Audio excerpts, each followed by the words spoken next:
This video is going to examine the behavior of skeletal muscle.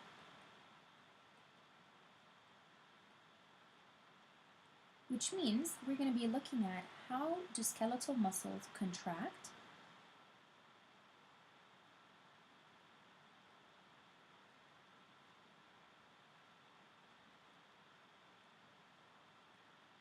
and so we're going to be looking at how they connect with neurons, how neurons excite the skeletal muscle, and then the muscular events that take place to result in the generation of force or tension.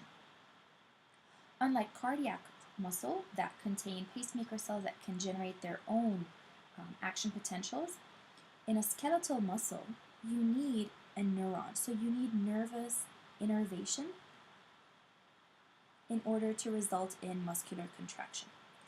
So we are going to be looking at 3 stages. Number 1, we're going to be looking at what we call excitation. And excitation means that a neuron is going to excite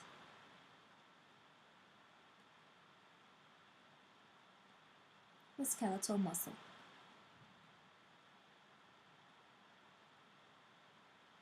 Which means that the skeletal muscle at the end of this stage is going to produce an action potential, an electrical impulse that is going to result in its contraction. The second stage is that of contraction, which means the muscle in this stage is going to generate tension.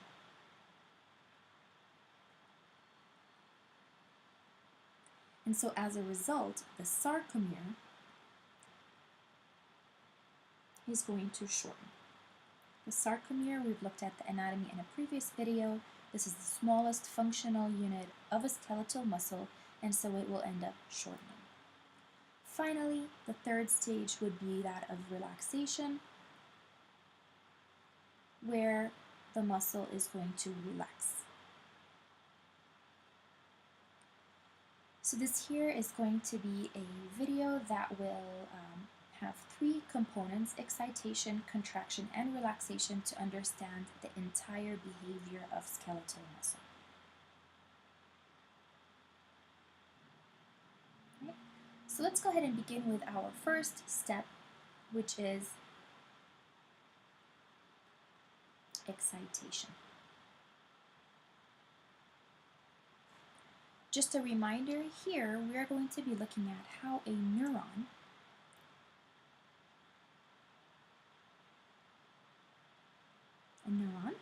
is going to be contacting and communicating with a muscle.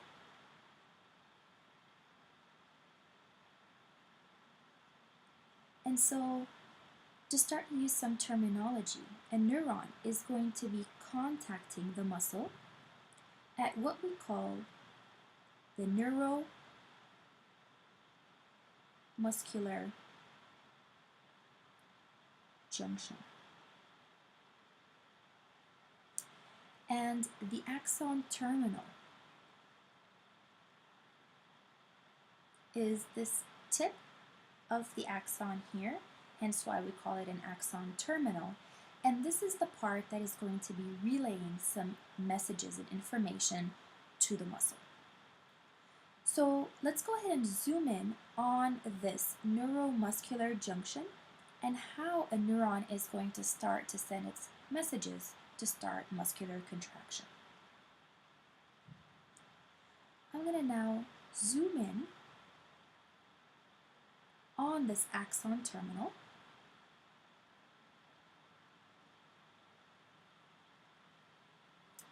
And then what you're going to notice is that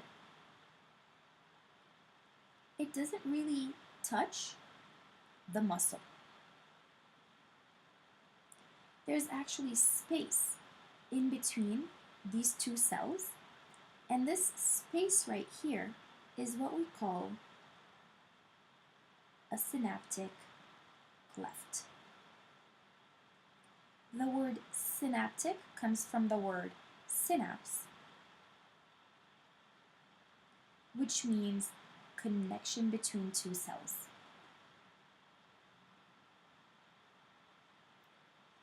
A synapse can be a connection between two neurons, but in this case, it's a connection between a neuron and a muscle.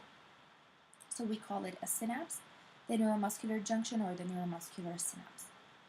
So now let's go ahead and examine the events that take place at the neuromuscular junction.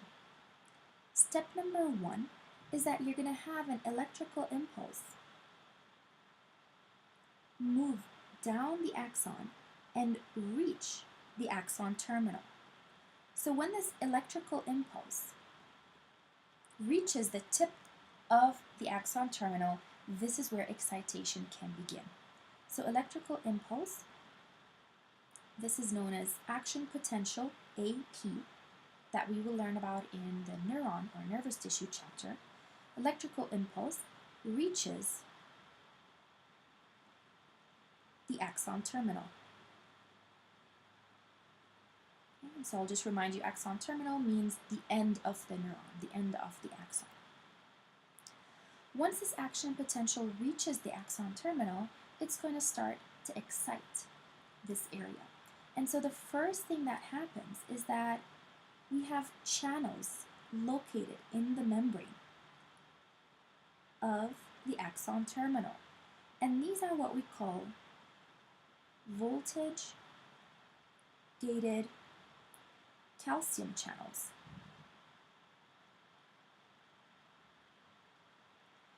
And so when this change in voltage arrives at the axon terminal, it's going to stimulate or open these calcium channels, and it's going to allow the entry of calcium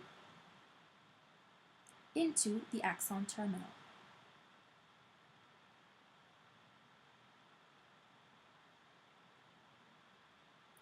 So the second step then is that the voltage-gated calcium channels will open to allow calcium entry. So this is step number 2. What role does calcium play in this axon terminal?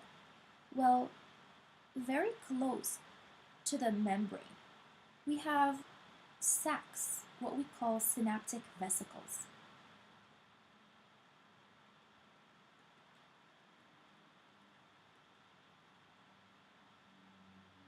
And so these synaptic vesicles are sacs that contain a chemical messenger. Little chemical messengers.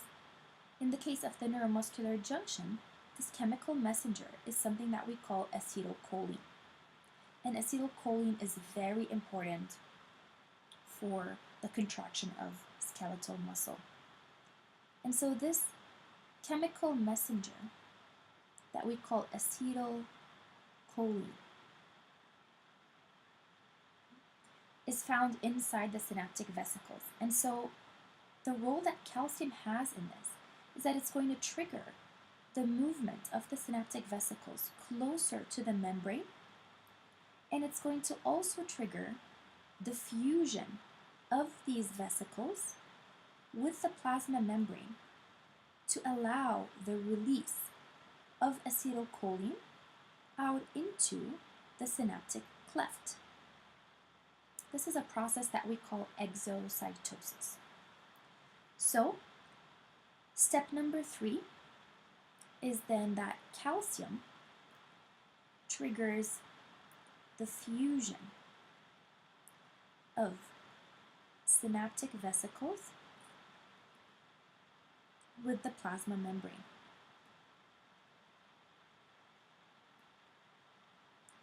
And what does this result in? Step number 4, in the release of acetylcholine. So acetylcholine is released into the synaptic cleft.